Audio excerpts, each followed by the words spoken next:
Hi everyone, welcome to another edition of Bluebird Corner, the Cardiff City Fans podcast. Today's episode, we're looking back on a previous season. It's the 94-95 season under the ownership of Rick Wright and Eddie May as manager. Just before we go into it, if you do subscribe and you're new subscriber in the month of September, you'll be in a great draw to win 2 free travel bus tickets to an away day of your choice following the City in October, November, December. And we'll do that draw on October the 1st. So Cardiff City go into the 94-95 season in Division 2, which is League 1 in today's money. And Eddie May, was in a difficult position because Rick Wright, to be fair, he was very honest from day one. He only wanted to stay with us for 2 seasons. He made that clear. He got the team to win the double in the 92-93 season, winning the Welsh Cup and the 4th Division Championship, which is fantastic for the fans. And he was very honest from day one, but he was looking for a buyer. He wasn't interested in putting any more money into the club. So Eddie May was left to try and bring some players in that he may know of, free transfers, etc., just to sort of keep the team afloat. So in terms of players coming in, we brought in Anthony Charlie Oatway. He was known as Charlie Oatway. He is an attacking midfield player. He came in from non-league Yeading. He played 32 times for City, didn't score any goals. And Charlie, as he was known, the name that was given to him by his auntie, was actually born with 11 first names, believe it or not. And that was a little joke bet by his dad, who named him after the QPR promotion-winning team of 1973. And Charlie Oatway, had a really interesting past. I mean, his dad was in and out of the Nick, related to the Cray twins. And Charlie actually was in prison in Pentonville while he was on City's books. Supposedly it was a GBH offence, and he was protecting his mate on a night out who was being racially abused. And Charlie now is 52. He is working for the Russell Martin Foundation, and he actually was working for Gus Poyet at one time. Followed him at Sunderland, Real Betis, and AEK Athens. And he's also got a book out. Can't remember the name of it, but it's well worth looking up on Google and worth a read. Eddie May also brought in another midfielder, Ryan Nichols. He was born in Cardiff. He started his career at Leeds. He made 12 appearances for City, scored 2 goals, and he now owns Quest Fitness Centre in Caerphilly. And City also brought in a couple more free transfers because Mark Grew actually left the club, the goalkeeper, and he went to Port Vale as goalkeeper coach. So in came David Williams, the Liverpool-born goalkeeper, on a free transfer from Burnley. And David, now 56, he played 82 times for City, and he ended his career at Real. And the other player we brought in was Andy Scott. Some of you might remember the fullback from Manchester. He played 16 times for City, signed on a free transfer from Blackburn, now aged 58. He actually he was last working in Lancaster as a coach, so we're not sure what he's doing now. So you can see there that there was no money to play with. We were really struggling squad wise. Eddie May was trying to do his best, bearing in mind the boardroom were looking to get rid of the club. Rick Wright, was trying to get rid of the club, so it was a very difficult pre-season. So City started the season with losing a 4-1 to Stockport. I remember that one clearly. I was there at that game. I think I was about 24 and behind the goal. And there was a bit of trouble, as I remember it. A couple of City fans got arrested. There was police dogs everywhere. I think there was 3 sendings off in that game. Quite a dramatic match. We then lost our next game, which was a home game against Oxford 3-1. And City then draw their next 3, including the South Wales derby at home 1-1, with Nicky Richardson, the midfielder, scoring our goal in front of only 5,500 fans. City then lose to Blackpool, but beat Chester away 2-0 with goals from Stant and Hazelwood. City then lose their next 4, And by October the 8th, City are bottom of the table, and Eddie tries his best to strengthen the club and brings back Paul Ramsey, the midfielder.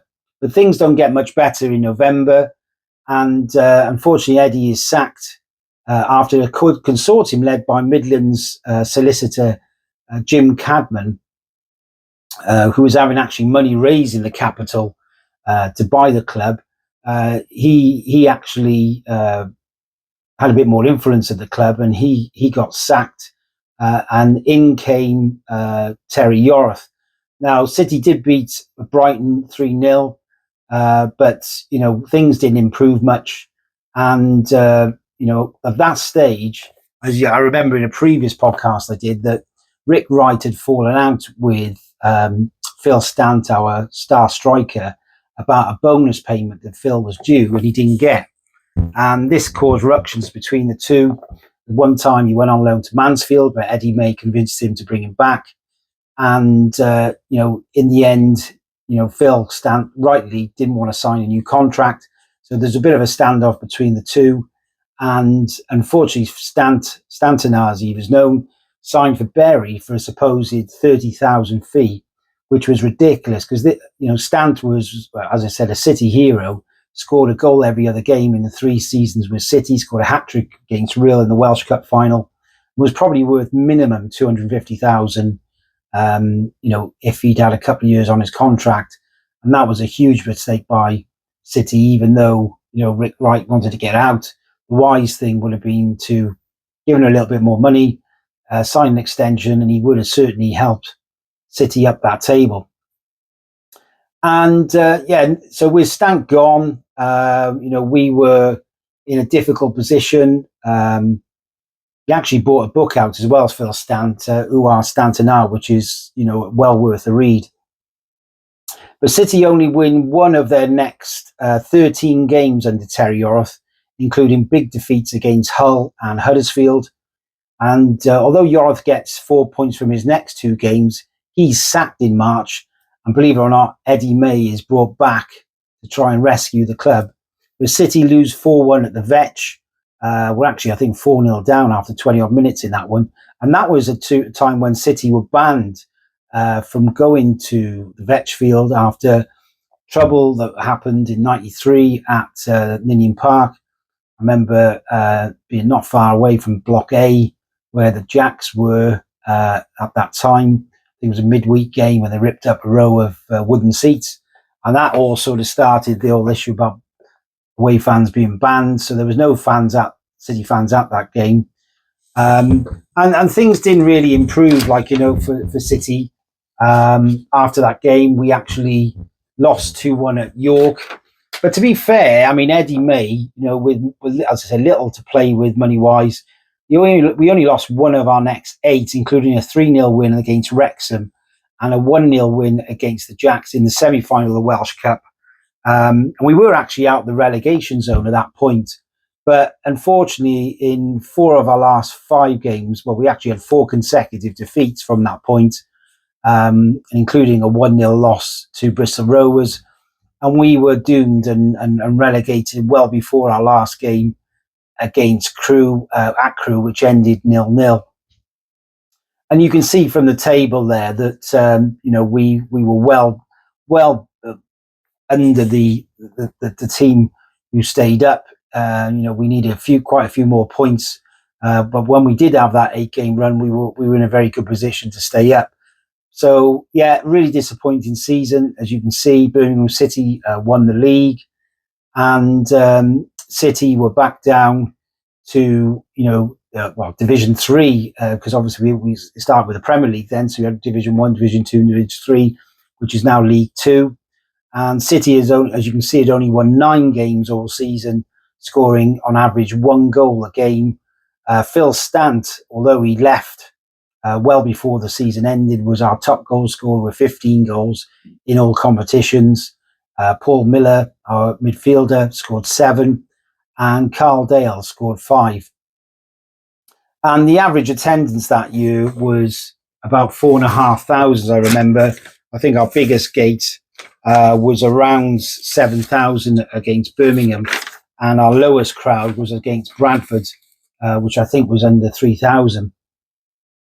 So this was a sort of a difficult period for City. I mentioned going through the 80s. The late 80s were a horrendous period.